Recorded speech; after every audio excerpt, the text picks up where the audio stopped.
용도 변경을 서류 몇 장 내는 일로 알고 계시면 인테리어를 다 뜯고도 영업을 못할 수 있습니다. 인터넷 글은 온통 허가냐, 신고냐, 표시 변경이냐 라는 말뿐이죠. 그런데 이런 글들이 바로 그 단어에만 시선을 붙잡아 두면서 정작 건물이 그 용도에 적합한지는 놓치게 만듭니다.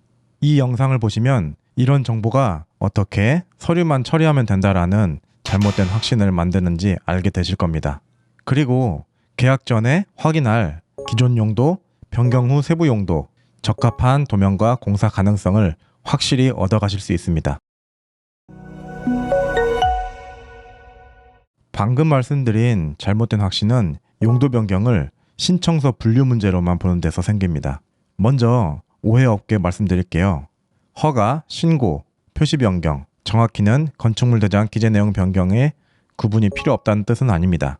다만 이것들이 건물 검토가 끝난 뒤 정해지는 신청 방법이지 그 건물에서 영업할 수 있다는 보증서가 아니라는 겁니다. 건축법에는 용도 변경의 본질이 한 문장으로 적혀 있습니다. 건축물의 용도는 변경하려는 용도의 건축 기준에 맞게 하여야 한다. 새 건물을 짓는 과정을 생각해 보세요. 먼저 어떤 용도로 쓸지 정하고 그 용도와 규모에 적용되는 주차, 피난, 방화, 구조 설비 기준 등을 도면에 반영한 다음 그 도면대로 공사까지 완료해야 적합한 건물이 됩니다. 용도 변경도 검토 원리는 같습니다. 변경 후 용도의 기준을 기존 건물에 대입하고 적합한 도면으로 정리한 다음에 부족한 시설이 있다면 실제 보완 공사까지 해야 됩니다. 기존 건축물에는 특례나 경과 조치가 적용될 수 있기 때문에 법 적용이 신축과 100% 똑같다는 뜻은 아닙니다. 하지만 변경 후 용도에 맞는 적합한 도면과 현장을 만들어야 한다는 핵심 원리는 같습니다. 신청서에 학원으로 쓰겠습니다 라고 적는다고 없던 주차장이 생기거나 필요한 직통계단과 방화구역이 저절로 만들어지는 것은 아니니까요. 그럼 가장 먼저 무엇을 봐야 될까요?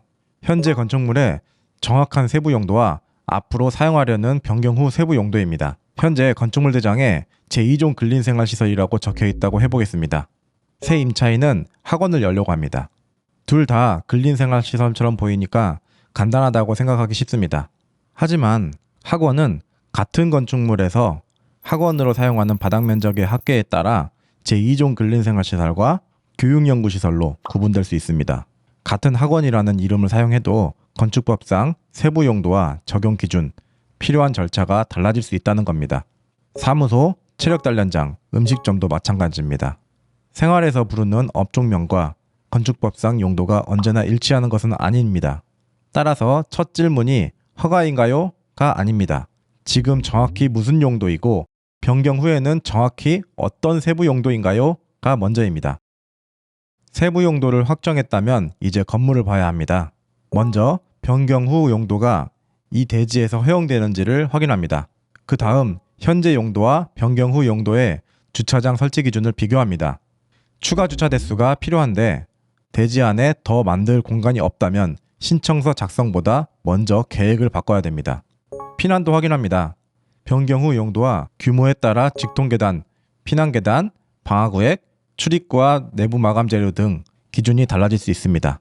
장애인 시설, 구조안전, 급배수, 환기, 정화조, 기존 위반 사항도 해당되는 범위에서 함께 봐야 합니다. 여기서 끝이 아닙니다. 적용되는 기준을 법에 맞게 도면에 표기하고 인테리어 도면에도 반영해야 될 것입니다. 현장이 도면과 다르면 서류만 적법해 보이는 것이지 실제 건물이 적법해지는 것은 아닙니다. 중요한 건 기준을 나열하는 것이 아니라 부족한 부분이 발견되었을 때 실제로 고칠 수 있느냐를 판단하는 것입니다. 주차면을 추가할 땅이 있는지, 계단을 설치할 공간이 있는지, 공용 부분을 바꾸려면 동의를 받을 수 있는지까지 확인해야 비로소 그 자리에서 영업을 할 수 있는지 판단할 수 있습니다. 여기서 단순 접수 대행의 위험이 생깁니다. 현장과 도면을 검토하지 않고 건축물 대장만 본 뒤 신고 대상입니다. 표시 변경으로 처리하면 됩니다. 라고 판단하면 신청 방법만 알게 됩니다. 이 일을 서류 몇 장 대신 접수해주는 업무로만 다루면 건물이 변경 후 기준을 충족하는지 적법한 도면을 만들 수 있는지 실제 공사가 가능한지는 여전히 확인되지 않은 상태입니다. 그런데 임차인은 그 말을 용도 변경이 가능하다는 뜻으로 받아들이고 계약과 인테리어를 진행합니다. 이후 업종에 따라 사업자 등록 전후의 영업신고, 학원 등록, 의료기관 개설신고 같은 단계에서 건축물 용도와 시설 기준을 다시 확인합니다. 이때 문제가 발견되면 이미 마감한 천장과 벽을 철거하거나 추가 공사를 해야 할 수 있습니다. 보완이 불가능하면 그 자리에서 영업을 포기해야 할 수도 있습니다. 용도 변경 절차 없이 실제로 다른 용도를 사용하면 시정명령, 위반 건축물 표기, 이행강제금의 문제로 이어질 수 있습니다. 그 다음에는 임차인은 건물 문제라고 하고 건물주는 업종 검토를 하지 않은 임차인의 책임이라고 하면서 계약금, 보증금, 인테리어 비용을 둘러싼 분쟁이 시작됩니다. 문제는 신고였기 때문이 아닙니다. 가능성 검토를 서류 접수로 착각했기 때문입니다. 그럼 계약 전에 건축사에게 무엇을 물어봐야 될까요? 첫째, 기존 세부 용도와 변경 후 세부 용도를 정확히 구분해 달라고 해야 합니다. 단순히 근린생활시설에서 근린생활시설이라고만 확인하면 부족합니다. 둘째, 변경 후 용도에서 적용되는 주차, 피난, 방화, 장애인 편의시설, 구조, 설비 기준 중 건물이 충족하지 못하는 항목을 찾아달라고 해야 합니다. 셋째, 부족한 항목을 적법한 도면에 반영하고 실제 공사로 보완할 수 있는지, 공사 범위와 비용이 임대차 계약 전에 감당할 수 있는 수준인지 직접 확인해야 합니다. 이 세 가지 검토가 끝나야 허가, 신고, 건축물 대장 기재 내용 변경 중 어떤 방법으로 신청할지 정하게 됩니다. 인테리어 도면도 그 결과를 반영해 작성해야 합니다.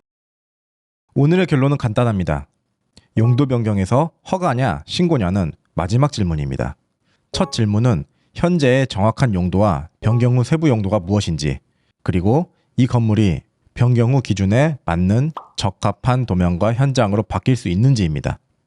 계약을 검토 중이라면 건축물 대장, 해당 층 평면도, 임대하라는 면적, 희망 용도부터 준비해 두세요. 어디서부터 확인해야 할지 막막하다면 제가 평소 안내드리는 AI 용도 변경 무료 체크를 먼저 이용해 보세요. 가장 저렴한 용도 변경은 싼 비용으로 서류를 접수하는 것이 아닙니다. 사용할 수 없는 건물을 계약 전에 걸러내는 것입니다.